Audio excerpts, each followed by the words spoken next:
भैया पहले अपना परिचय बता दीजिए। मेरा नाम अखिल पांडे है जी। मैं एक सामाजिक कार्यकर्ता हूँ। गरीबों की, वंचितों की, शोषितों की आवाज उठाना मेरा दायित्व है, कर्तव्य है। और यही हमको भी लगता है कि मानव धर्म भी यही है।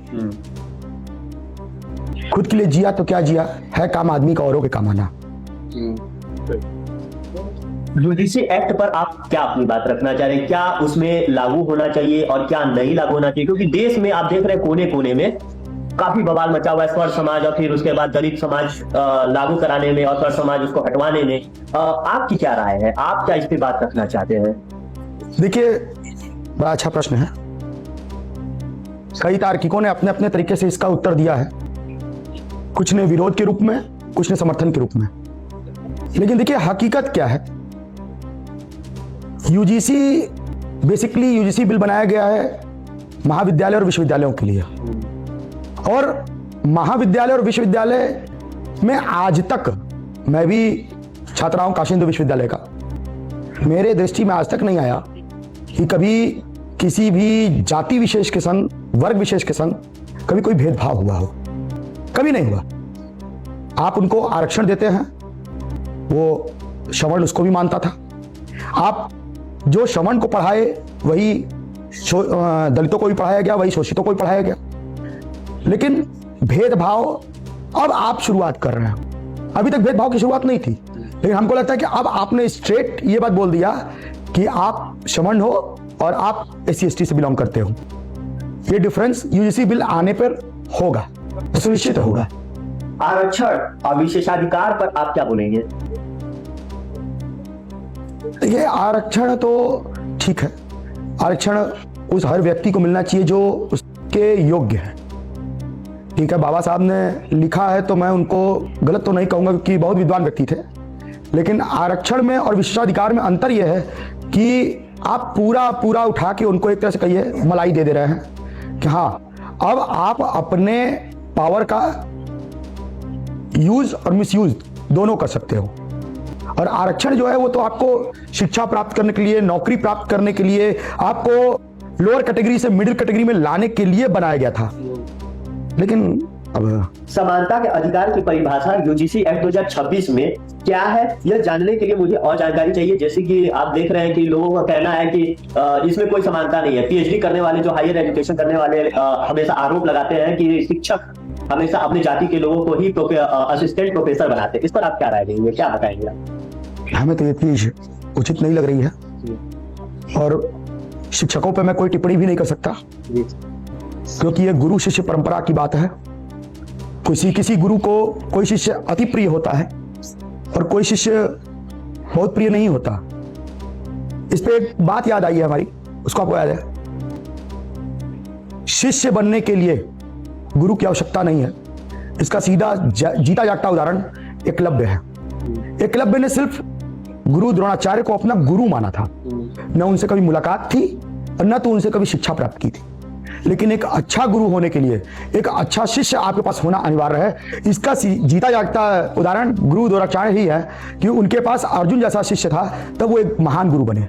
तो इसलिए हमको नहीं लगता कि कोई गुरु पार्शलिटी करता है। कोई गुरु पार्शलिटी नहीं करता। गुरु सदैव, गुरु एक अलग जाति ही है। वो गुरु दलित से भी आ सकता है, वो गुरु बैकवर्ड से भी आ सकता है, वो गुरु श्रवण से भी आ सकता है। गुरु पे कोई टिप्पणी नहीं है। यदि गुरु पे टिप्पणी है तो इसका मतलब कि पूरी शिक्षा व्यवस्था पे टिप्पणी है। हमारे दृष्टि से गुरु पे कोई टिप्पणी नहीं। आप अपना सरनेम पांडे बताते हैं जी। आप ब्राह्मण कुल से आते हैं जी।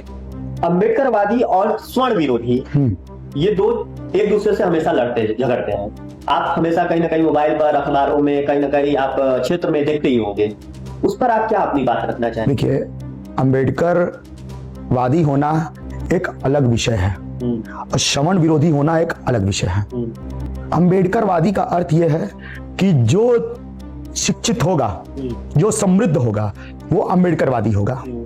और जो न तो शिक्षित है न तो समृद्ध है, वो सिर्फ स्वर्ण विरोधी हो सकता है, दूसरा कुछ नहीं। अभी फिलहाल 2023 के चुनाव से पहले संसद में गूंजता था कि बीजेपी सरकार आएगी तो पूरा संविधान ही बदल दिया जाएगा। और फिर उसके बाद जब बीजेपी 240 सीट ला करके जीतती है और सत्ता में आती है तो कुछ भी परिवर्तन देखने को नहीं मिलता है। तो आप भारतीय संविधान पर क्या टिप्पणी देंगे? देखिए, अब ये बात जब आप कर दिए तो इसका भी उत्तर ले लीजिए।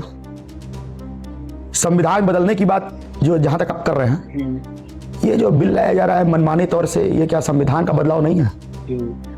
हमारे पूजनीय अंबेडकर जी ने लिखा था कि आरक्षण की जरूरत अगले 10 वर्ष तक है। अर्थात 1949 26 नवंबर को संविधान बनता है और 26 जनवरी 1950 को लागू होता है, ठीक 2 महीने बाद। तो 50 और 10 60 1960 तक इसकी मान्यता थी। लेकिन कुछ पूंजीपतियों की देन और कुछ बड़े राजनीतिक दलों की देन, ये पूरी तरह से इसको अपने लड्डू बनाने के लिए इसको बढ़ाते चले गए, इंक्रीमेंट करते चले गए। वो भी इंक्रीमेंट केवल वर्ष का नहीं हुआ, इंक्रीमेंट इसके परसेंटेज का भी हुआ, जो कि आज यही कारण है कि हमारा देश न तो मानसिक विकसित हो रहा है, मानसिक तौर पे, और न तो आर्थिक तौर पे विकसित हो रहा है। सिर्फ एक ही चीज है कि लड़ो, लड़ाओ और राज करो। आरक्षण का नियम कैसे तय होना चाहिए? देखिए, आरक्षण एक बहुत बृहद मुद्दा है, बहुत बृहद। इस पे मेरे कुछ भी बोलने का अर्थ होगा सूरज को दिया दिखाना, लेकिन प्रयास करता हूं अपने स्तर से इसको सुलझाने का। देखिए, अगर आप आरक्षण दे रहे हैं तो आप दे दीजिए, आरक्षण अच्छी चीज है भाई। जो कमजोर है उसको आगे बढ़ने का पूर्ण अवसर हो, वो बाद में उसकी पीढ़ी या उसके वंशज ये ना कहें कि हमको मौका नहीं दिया गया। लेकिन देखिए, उसको 4 कैटेगरी में बाइफरकेट कर दिया है। अगर या तो आप हायर एजुकेशन, बेस्ट एजुकेशन लेने के लिए आप इस्तेमाल कर लो आरक्षण को, तो आप अगर बेस्ट एजुकेशन ले लेते हो, अच्छी एजुकेशन आपको मिल जाती है, तो उसके बाद तो आप फिर अपने बल पे नौकरी पा सकते हो। नहीं तो आप नौकरी प्राप्त करने के लिए आरक्षण का इस्तेमाल कर लो, तो फिर एजुकेशन से वंचित रह जाओगे। और अगर दोनों में नहीं कर रहे हो तो इंटरनल प्रमोशन में आप कर लो। अगर दोनों आप अपने बल पे अच्छी एजुकेशन भी बिना आरक्षण के पा सकते हो, नौकरी भी बिना आरक्षण के पा सकते हो, इंटरनली प्रमोशन हो रहा है, आरक्षण दिखा के प्रमोशन ले लो। ये तीनों नहीं कर रहे हैं यहाँ चौथा इस्तेमाल हो रहा है खाली फौजदारी में, कि हम रखें एक तो कागज, वो दिखाएंगे, कहेंगे कि हम इस समाज से आते हैं, इनके विरुद्ध SC/ST लगाइए, ये हमको ऐसे बोले हैं, इनके विरुद्ध SC/ST का मुकदमा दायर करिए। तो आखिर ये बताइए कि आरक्षण का क्या परिभाषा यही है कि एक ही व्यक्ति को चारों खाने बना के दे दिया है? जबकि हकीकत तो ये हमारे समाज में कहा जाता है, हमारे समाज में क्या है, जनरली गांव में कहा जाता है कि कभी किसी का चारों कोना बराबर नहीं होता, लेकिन यहाँ तो चारों कोना बराबर हो जा रहा है। भारतीय सुप्रीम कोर्ट ने एक टिप्पणी किया था, उन्होंने कहा था कि आरक्षण में क्रीमी लेयर लाना जरूरी है। बिल्कुल, लेकिन अभी तक लोगों को क्रीमी लेयर पता ही नहीं है कि होता क्या, और इसी का विरोध दलित समाज करने लगी। क्रीमी लेयर का मतलब है कि दूध से दही जमेगा और दही से छाछ, और दूध, दही और छाछ के बीच का जो प्रोडक्ट होता है उसको बोलते हैं क्रीम।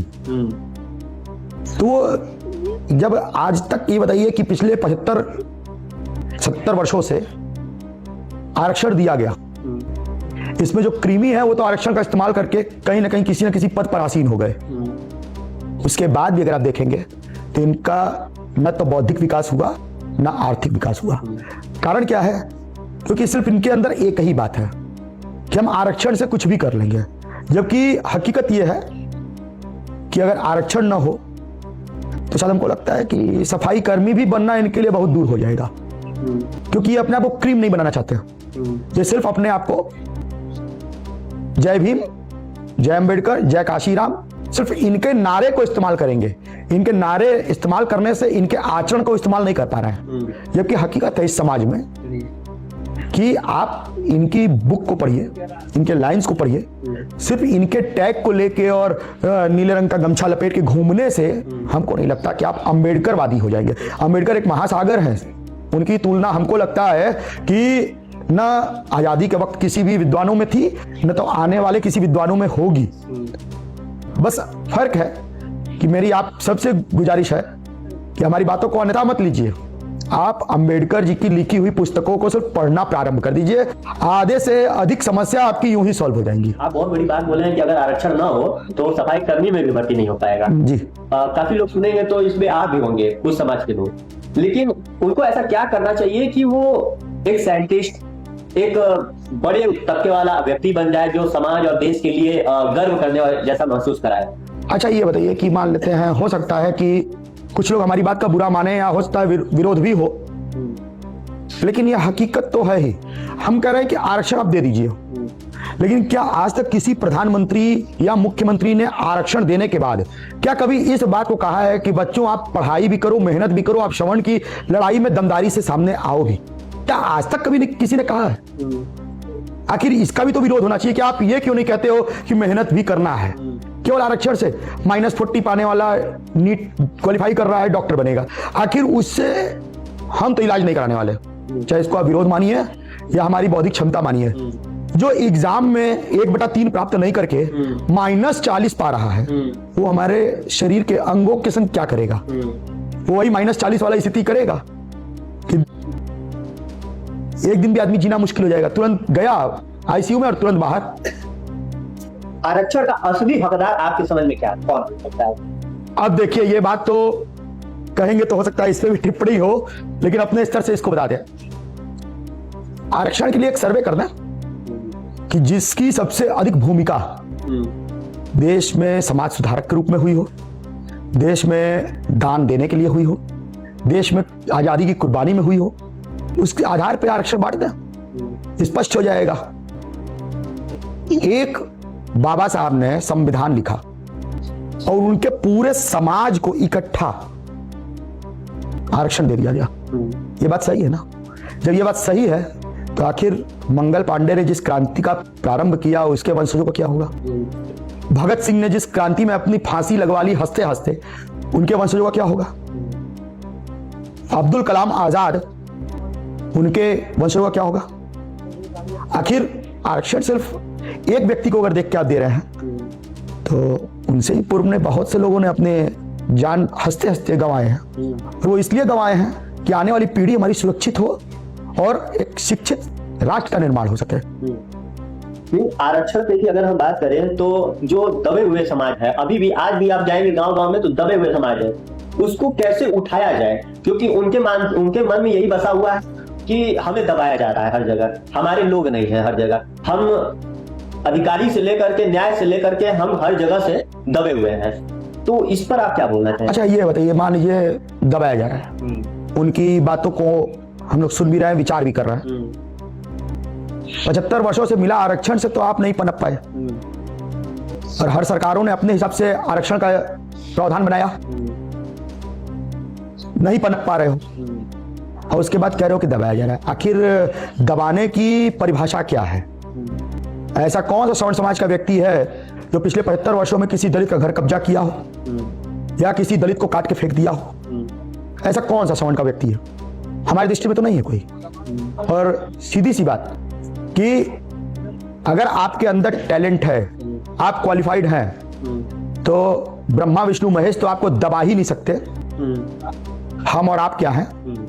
इसका जीता जागता उदाहरण चाहे महर्षि अगस्त्य रहे हों, चाहे महर्षि वाल्मीकि रहे हों, चाहे कालिदास रहे हों, चाहे तुलसीदास रहे हों, सब लोग ने अपनी विद्वता से कब्जा बनाया है। वो किसी भी समाज से आते हो, समाज की बात नहीं है, वो कुछ ब्राह्मण से भी आएंगे, कुछ क्षत्रिय से भी आएंगे, कुछ दलित वर्ग से भी आएंगे, लेकिन इसका ये अर्थ नहीं कि आप ना तो पढ़ते हो ना पढ़ाना जानते हो, और दोष जो है वो सीधे सीधे उठा के दोगे श्रवण समाज को, श्रवण समाज आपको पनपने नहीं दे रहा। श्रवण समाज तो हमको नहीं लगता कि कहीं भी दलितों का विरोध किया हो, बल्कि मैं बड़ा स्ट्रेट फॉरवर्ड में बोलता हूं कि चाहे बहन जी की सरकार रही हो, उसमें भी 13 मंत्री ब्राह्मण समाज से गए थे, एक मंत्रालय नहीं था, 13 मंत्रालय। और उसी बहन जी ने नारा दिया था, तिलक तराजू और तलवार मारो इनको जूते चार। तो आखिर नारा आप देते हो और दबाने की बात हमारे ऊपर रख देते हो, ये बात तो सही नहीं है।